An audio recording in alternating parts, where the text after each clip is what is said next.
This is Health Yeah, your weekly update on what's going on in the health, wellness, and medical world with Monica Robbins.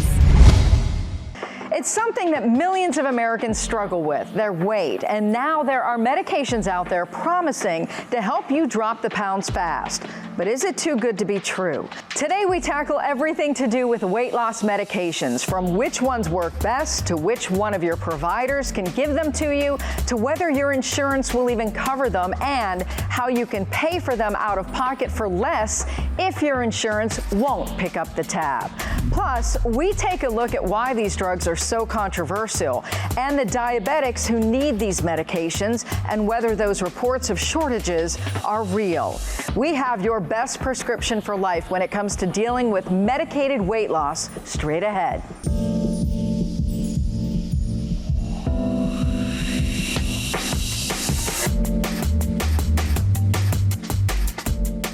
Hi, and welcome to Prescription for Life. I'm your host, Monica Robbins, and this is the health and wellness show where we try to answer all your questions about the everyday problems we all deal with, like today's hot topic, medicated weight loss. What exactly is medicated weight loss? Well, it's just like it sounds. It's when you take a pill or an injection to help you lose weight, and it's something that millions of people are trying. Take a look at these statistics.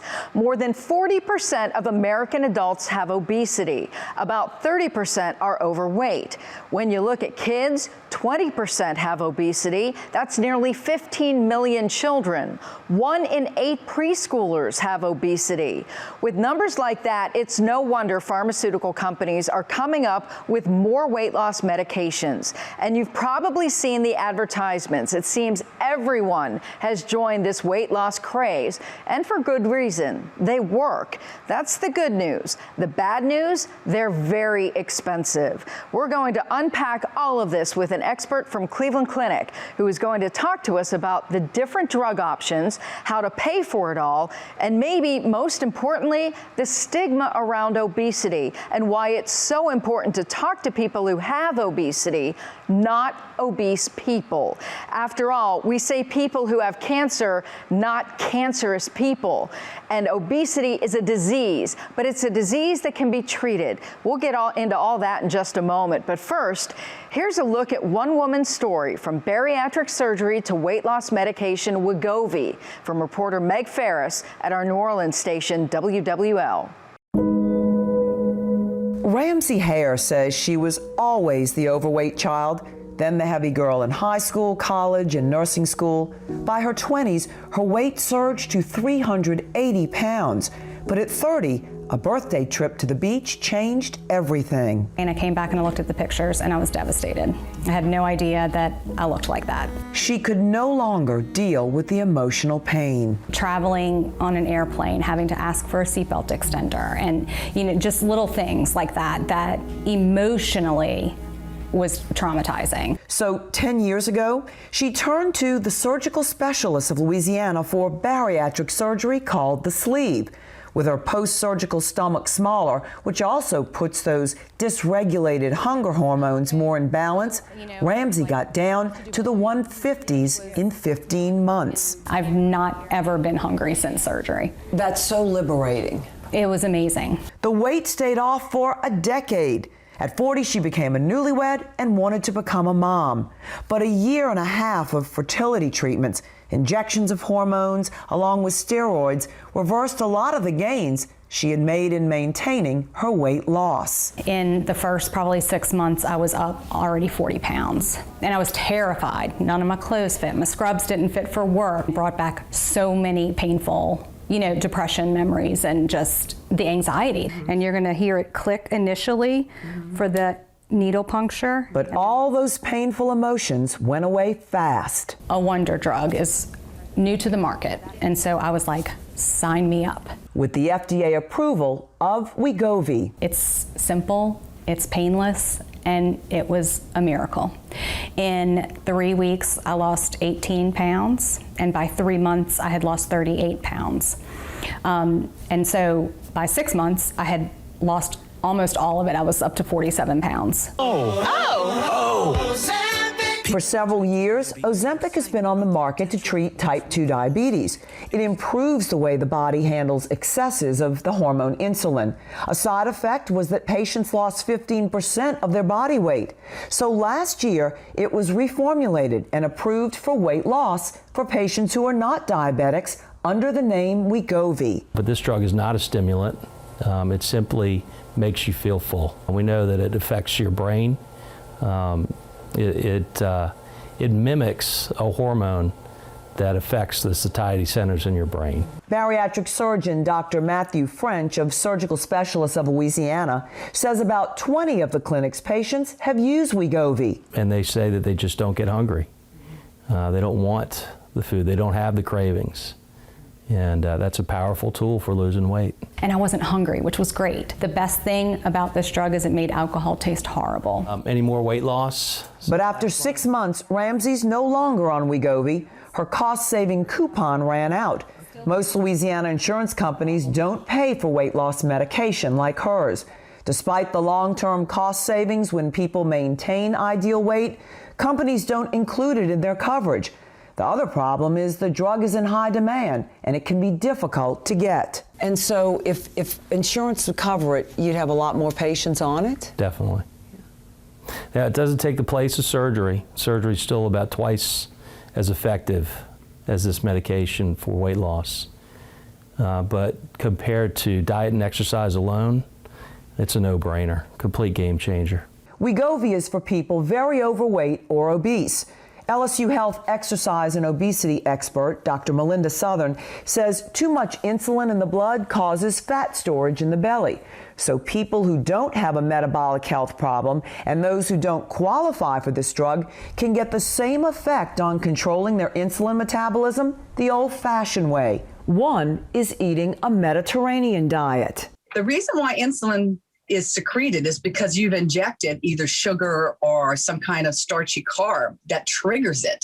So it's not just calories in and calories out, it's the quality of your diet. The other, of course, is exercise. Interestingly, exercise, especially a combination of strength training and moderate aerobic exercise, will do the same thing, but it does it through the muscle action. It helps the muscles use the insulin more effectively. Melissa, can we talk about the... Ramsey does not exercise, but knows that while Wegovy helped her through the hardest part, she'll have to exercise to maintain her weight without the injections. And yes, she knows that includes cutting the sugary carbs. If I can get through Mardi Gras, you know, I only had one piece of king cake. Only one. And I didn't even eat the whole thing. For Weight Loss Wednesday, I'm Meg Farris. We wanted to dig into this all a little more, and for that we turned to a weight loss specialist at Cleveland Clinic. We'll get to more details on the weight loss drugs in just a moment, but first we take a look at what causes obesity and why there is such a stigma.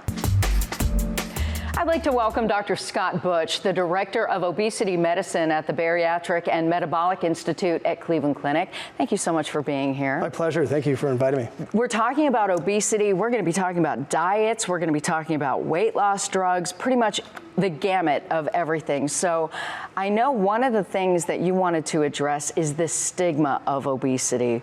What do you want people to know? Yeah, I mean, I think it's something that's been existing in many different sectors outside the medical community even. It's in the workplace, education. But in the medical community, stigma really affects the care of patients. People who have obesity have inappropriate care because of the stigma that exists from providers, from insurance companies, et cetera. So they really don't get the treatment that they deserve. So what is this people first language relating to obesity? Yeah, if we think about it, we talk about diseases and not to have the person described by their disease. We don't talk about the autistic child, we say the child with autism. So for obesity, people have largely been using terms like obese to describe a person. And we want people to understand that it's important to use person-first language. So the patient with obesity, the person with obesity, these kind of things. So we've talked about for years all the health ramifications that come with, you know, being overweight, being obese. And typically, you know, along those lines, what you're talking about in the medical community, you go to your doctor, you say, I need to lose weight. And the doctor looks at you and says, eat less, exercise more. Yeah. That's not the answer for everyone. So when you get that answer, what is the conversation you need to have with your doctor? Yeah, I mean, just to put it in context, think about if someone says, eat less, move more. I mean, it's like telling somebody with depression just to cheer up and then leaving the room. We don't do that for other diseases. Yet we still have this idea that obesity is a behavioral problem, not a disease itself. So if someone says that to you, a provider, I think you have to find a different provider. Because that provider who has that kind of understanding of obesity is probably not up to date on our current understanding of obesity. And therefore, I think we'll probably deliver inappropriate care. You know, there's so many levels of obesity as well. There's, you know, let me ask you this real quick, the BMI. Right. Should that just go out the window by this point? I mean, that's a larger conversation. There are several National Science Academy of Sciences working on this very topic of what BMI is, how we should address it, because it's used in many different sectors, you know, whether it's policy, whether it's medical community, schools. And obviously it doesn't speak to the individual, the BMI itself. It's a ratio of height and weight and gives us an estimation of body fat, which is important from the clinical perspective. But when we start to deal with the individual, that BMI may be one of many different factors in which we sort of try to describe and understand their disease status. When you're talking about being overweight and being obese and then being morbidly obese, right. Obviously we know that there is medical intervention available. When does someone qualify for medical intervention? Sure. And I think the language, as you were just stating, you know, that obese and morbidly obese is the language we're trying to change in saying that these are patients with obesity or with severe obesity. Morbid is actually a description of gross or grosser than gross, and we shouldn't obviously describe people with being gross. So, but when we think about severe obesity, to your point, and where we decide whether a medical treatment is worthwhile, we use things like the BMI. We use there's over 200 comorbidities or different conditions that are related to obesity. So we use those as gauging someone's disease status, health status. And then we think about medical treatments for people who have mild, moderate forms of obesity. So we sort of generally work within that group. So who prescribes the treatment? Is this something I'm going to get from my primary care physician, or do I need to see a specialist? Right. I mean, when we think about medical treatment, it's not just drugs. It's behavioral treatment. It's nutrition interventions. It's physical activity interventions, behavioral interventions, as well as medications. Anti-obesity medications is how we describe them. So it's usually a combination of those things that we end up, under the umbrella of medical treatment. And so in terms of people delivering this care, it's a multidisciplinary team. And everybody has their role in the treatment of obesity in that individual. So it's still something, if your primary care physician is your only treatment provider, right. Where do you seek the dietitian or the nutritionist or those sorts of things? I mean, this is complex because we have a medical community that's not educated in obesity. In fact, we know that medical students don't actually, and medical residents don't actually get the education and training that they need to manage patients with obesity. So when you get up to primary care physicians who are overwhelmed with a number of things that they have to do at once, don't have a lot of time. Some people are comfortable at the primary care level to deliver that care, can give recommendations, can refer to a dietitian who is a very knowledgeable person in nutrition, can refer to a psychologist if there's an eating behavior that needs to be addressed. There's where you see sort of the team working. And it should be, like every other disease, it should be at the primary care level, and where a specialist like myself would see more complex cases of the disease. And it works in every other disease, but it doesn't work in obesity because of the stigma that exists. I'm glad you're bringing up behavioral symptoms and also, seeing a therapist for some of these things, because I would think that, the folks who are severely obese, that have severe obesity. Thank you. Severe obesity. Yep. They didn't just get that way from sitting on the couch and eating. There is often it's from something from childhood or a trauma that they dealt with, because it just, for someone to be 800 pounds, that seems almost impossible to fathom. Yeah, I think I would put it this way.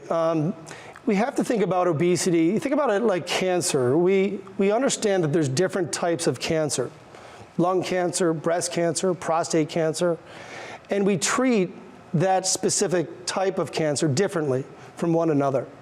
Obesity, there's many different subtypes of obesity. So what we see is that there's different aspects and different types of obesity, and we have to recognize that in the clinical setting, diagnose it, and then give appropriate treatment, which is sometimes difficult. But I think what we typically have done is think that there's got to be some behavioral problem.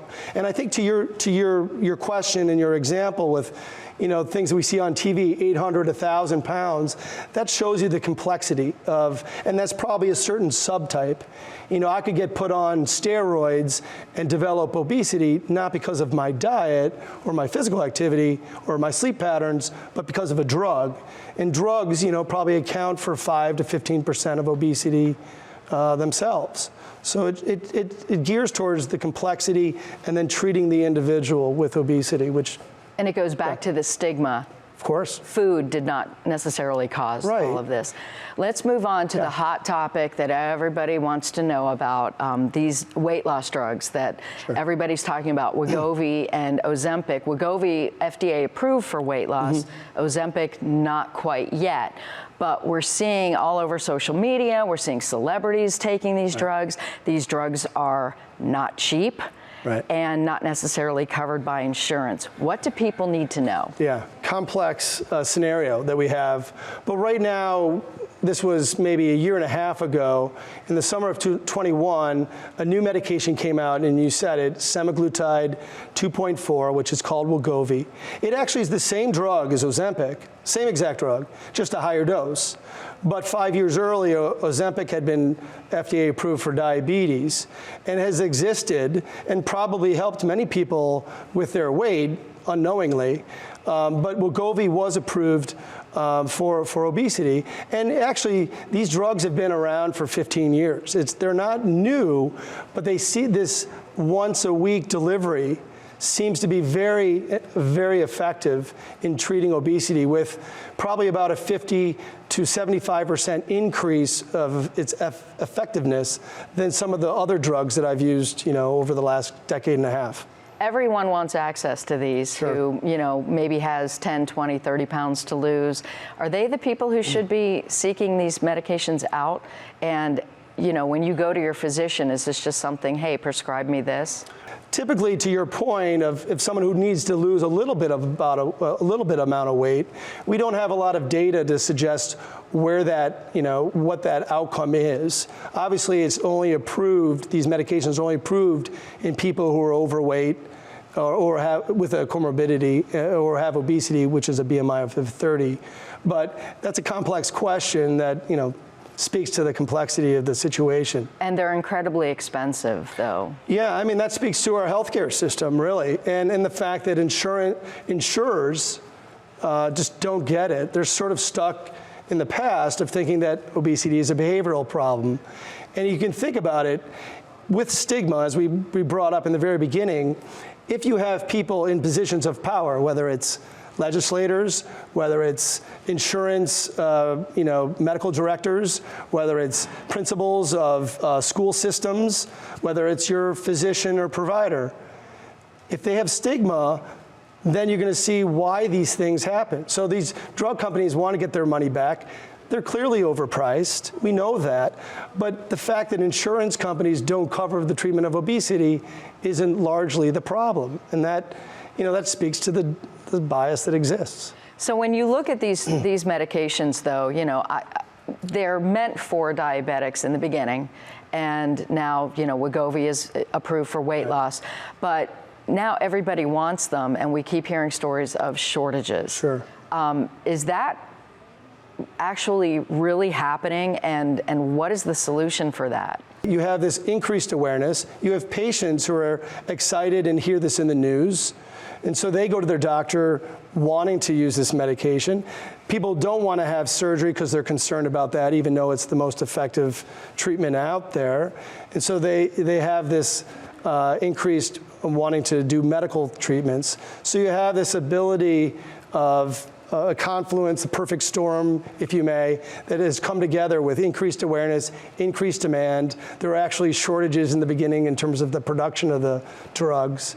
And then providers, if you can't get this drug, I'm going to go to the Ozempic, I'm going to go to the lower dose because I know it works and I can't get the higher dose, so I'm just going to use this. So providers that want to treat their patients and then just finding a way to treat them. But is it just like, taking an injectable once a week and you start seeing that you're losing weight? If you don't change lifestyle habits, that's not necessarily part of, getting these medications. What happens when you stop using them? Yeah, and so that's what we're going to come up with. These companies have been smart in allowing patients to get on the medications through a coupon program.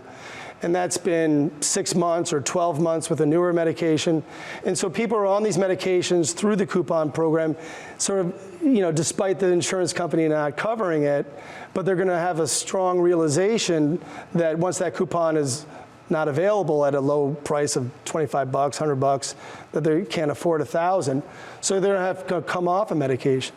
And if you think about obesity as a disease, the drug itself should be used long term. We don't think about blood pressure medications to be short-term medications or cholesterol medications. Same thing with obesity medications. We would use them for the long term. If they're, affecting that dysfunctional pathway that I described earlier and correcting it, well, people are going to experience, off the drug, they're going to probably experience weight gain. And so right now, understanding that that's going to happen, I've already engaged my patients to tell them that we're going to have to think about another plan B.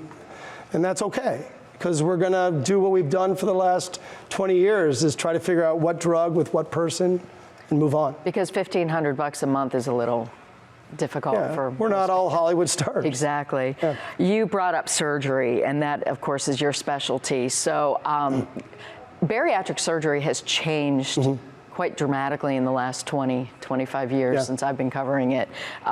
Talk to me about what those changes are, and now there are so many other options. We know for severe forms of obesity, so a BMI over 35 or even over 40, treatment around a surgical intervention, bariatric surgery, which we now call metabolic and bariatric surgery, is actually one of the best and most effective therapies. It's just hard for people to conceptualize, wow, I need surgery for this behavioral problem. And so it's hard to get people to understand, both from a provider standpoint and patients, to move into a surgical treatment option. But, given someone's quality of life or disease process, can be a very effective treatment. That said, there are other options out there. There's endoscopic devices that are placed in the stomach. There's balloons. There's these little tablets that you take that expand in your stomach. A company has done that. There's things that are put endoscopically into the intestines and block, the passage of food through the certain parts of the intestine. So it speaks to as we've understood obesity, as that science has evolved, we see treatment, devices and therapies fit that current knowledge. For example, when we thought obesity was a behavioral problem, it made sense for them to work on their behaviors. And if they didn't change their behaviors, they were a bad person and they had to keep on doing it, And then we thought about eating less and moving more, as if diet and exercise are the only things that are needed to help someone lose and maintain their weight. As we've understood the gut and the brain and the fat cells and all the communication around how our body regulates our body fat, we've come up with therapies. So these drugs, the surgery, devices, etc. You have given us so much incredible information. We're going to have you back because we want to talk a lot more about a lot of more issues relating to the fad diets that are out there. So we're going to get to that on the next episode. But Dr. Bush, thank you so much for coming on. Thank you for the invitation. It's my pleasure. You heard Dr. Butch talk about surgical options for weight loss. It's something two best friends know all too well. They're both bariatric surgery patients, and they started a podcast to share their journey. Reporter Brittany Falkers from our Portland station, KGW, has their story. We love you guys. Mel Gottfried and Kelly Wilson are best friends. Welcome back, OSLP family! And podcast hosts. You are listening to our Sleeve Life podcast, and this is Kelly. This is Mel. We both had gastric sleeve surgery. I'm 7 years post-op, and she is 3 years post-op. But we've been friends for like 23 years. It's crazy. Our Sleeved Life is a podcast knocking down the stigma of weight loss surgery. And they're sharing their own journeys to help others. The reason why I went through my surgery was because my father passed from liver cancer, and he was at 59 years old. And I was like, I can't do this. I have a kid, I have a husband. I need to be there for them and myself. Kelly was diagnosed with multiple autoimmune disorders as a young adult, stopping her in her tracks. I couldn't move. I was in constant pain. I couldn't walk or stand for more than 10 minutes at a time. So I was basically bedridden. Through being bedridden, I gained a lot of weight. Both of their lives have changed for the better, but it hasn't been easy. Mel was the first to undergo surgery, and then Kelly a few years later. While Kelly had a friend to lean on, 7 years ago, Mel went through it alone. And so I didn't have anybody. I didn't have social media to lean on. So in 2020, she enlisted her best friend to create the community and support she never had. Oh, yeah. Like the consistency of, you know, protein, water, activity. Like, I have obesity, I have food addiction problems. I didn't know until I put myself out there, and now I can fix all the things, and I feel great. Problems with diabetes, high cholesterol. They rely on the expertise of dietitians, doctors, surgeons, life coaches, and other people going through their own weight loss journey. And they're breaking through the stigma surrounding weight loss surgery. Because people think we're dying over here. People think we're just regaining. People think it's the easy way out. It's just a staple. Like, no one, if you're not in this community, you don't really realize like how hard these people work. And it's a full mindset change. It's an open, honest conversation between two best friends. I'm actually able to live my life, which that's the surgery. The surgery gave me my life back. And I think that's a lot of the times that people don't understand is that they call it the easy way out. But it's not easy, but it saves lives. Our thanks to Brittany Falkers in Portland, and our thanks to you. We are so happy you joined us this week for this episode of Prescription for Life. We'll see you right back here next week with more conversations to help your health. I'm Monica Robbins. Stay healthy, and I'll see you next time. Thank you so much for tuning into Health Yeah. Please find me on Twitter and Instagram at Monica Robbins. Like and follow my Facebook page, Monica Robbins WKYC. Find video podcasts at Monica Robbins' channel on YouTube. And please subscribe. Wishing you great health and hope to see you again soon. Thanks for listening to Health Yeah with Monica Robbins from WKYC Studios. Subscribe now so you never miss an update. And find more on everything you heard here on WKYC.com and on the WKYC app.